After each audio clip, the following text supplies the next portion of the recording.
Hello everyone, this is Ron for HiTechLegion. Have you ever wanted to build an 890FX system but have been discouraged by the price? Or maybe frustrated by the lack of options available in the market, maybe ending up settling for an 890GX instead? Well, the MSI 890FXA-GD65 might be for you.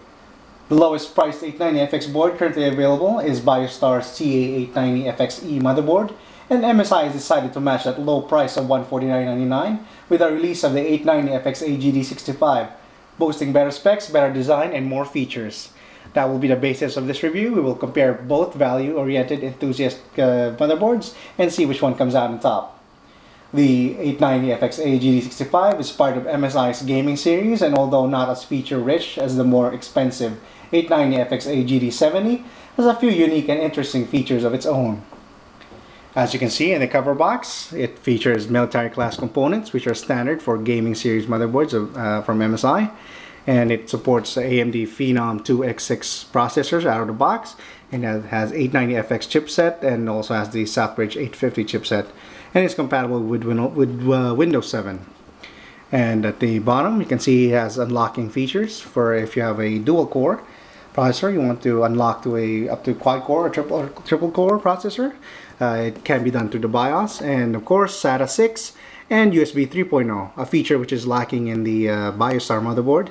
And of course the one feature that the MSI is famous for, the OC Genie, a very efficient overclocking technology. But unlike the GD70, this GD65 doesn't have the OC Genie button on the board itself, but it has it on the BIOS, and you have to enable it through there.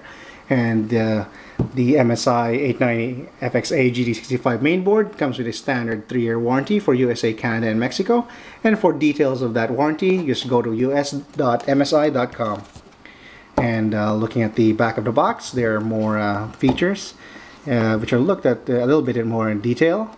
And we already mentioned the military class components, the OC Genie and the unlocking, but there's also the driver MOSFET, which is another feature that MSI is famous for. 400% faster than standard MOSFET. It increases the efficiency of your system. And of course, in here we can see the specifications listed, and a quick note that according to this one, the box, it says that there's memory support up to DDR3 1600 in OCE mode, but I think it has been updated. Last time I checked on MSI's website and on Newegg, that has been updated maybe through a BIOS update up to 2133 megahertz. And of course, we can see a shot of the I/O overview, so that whenever you're buying this, you can see this box in store. You can take a look at what you can, if you want, what the I/O connectors are. You can see that there are 8 USB connectors. There's 2 USB 2.0 in the back, and of course we are going to look at the box in detail in the review. And before we open the packaging, let me remind you that this is only part of a full review of the MSI 890FXA-GD65 motherboard, and the link to the full review can be found on the YouTube description below, where you can also find high performance benchmarks for this motherboard. And of course, now let's take a look at what we can find inside this box. When we open the box, as you can see inside the 890FXA-GD65 package, we have the I/O backplate, which is color coded and labeled. We have a USB 2.0 PCIe bracket in the back, for the expansion slot. This end fits inside into the back of your case, while this end is attached to your the USB header on your main board. And this is a MSI M connector. Makes it much easier to install headers if you have larger fingers and you can't fit into tighter spaces. Each of the M connectors are labeled already for each specific purpose, so it'll be much easier for you to install it. And we also have 4 SATA 6 white SATA 6 cables. And each pair of them comes with this standard 4-pin Molex to SATA power adapter. And put it aside and look at some of the documentation. This is an HDD backup and restore utility user guide.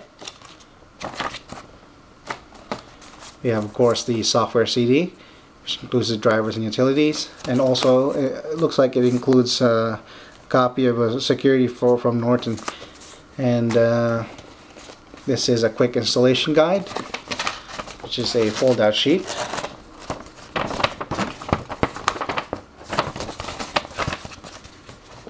Of course, the full manual user's guide. And underneath, you can separate it by a cardboard compartment, is the motherboard itself. MSI's 890FXA-GD65 motherboard uses a standard ATX form factor and supports all the latest AM3 processors from AMD, including Sempron, Athlon 2, and Phenom 2. The MSI 890FXA-GD65 is aimed at the value-conscious enthusiasts and is one of the lower priced FX boards available. If you'd recall the GD70, which is the bigger brother to the GD65, which is the higher end MSI board, AMD board from MSI, which has a more, you can see that there was a large heat pipe running through all this, but the GD65 does not have that. It's a more modest heatsink design. It has finned lower profile heat sinks, which should be more than adequate. If you have good cooling in your system, it should not be a problem. And but there are some interesting design decisions that MSI took to the GD65 that were not that I did not observe in the GD70.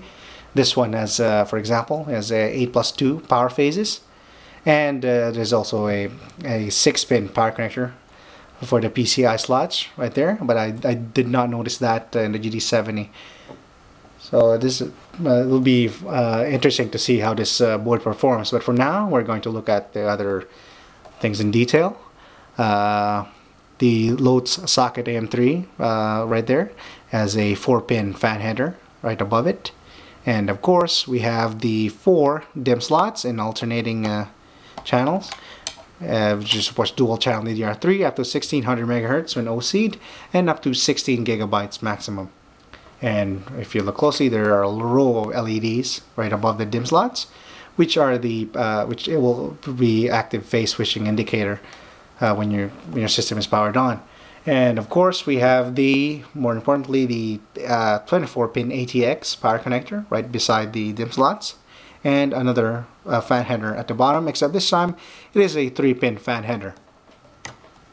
Now we're going to look at the Sata ports, which are 90 degrees. There are 6 of them total, which are Sata 6 ports, since the AM3 systems have Sata 6 natively supported. And some of the headers at the bottom.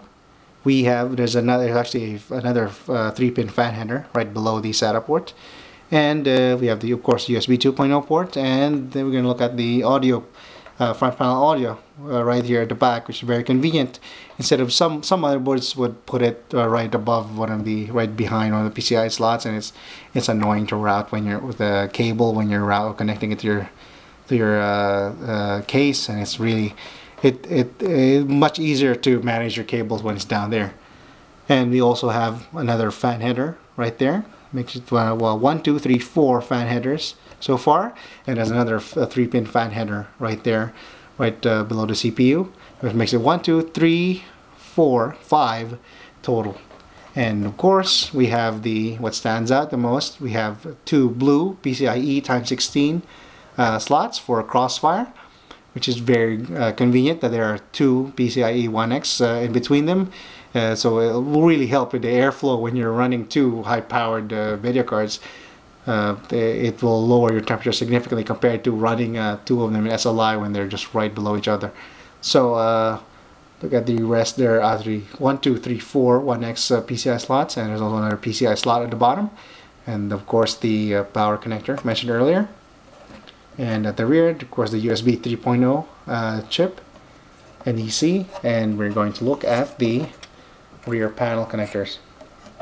We have the audio and the blue USB 3.0 super speed ports, and a whole bunch of USB 2.0, which looks like 8 in total. And if we remember the accessory package included with the GD65, that there were 2 more included inside the bracket, so that'll bring the total up to 10 possible USB 2.0 ports at the rear of your case. And of course, we have analog and digital audio, and we have RJ45 Ethernet. And this little button right here is a clear CMOS button, which is very convenient. Instead of jumping pins and opening your case and jumping pins, you can just do it right there. It's very convenient. And of course, we have for legacy device users, we have a combination PS2 port for mouse and keyboard.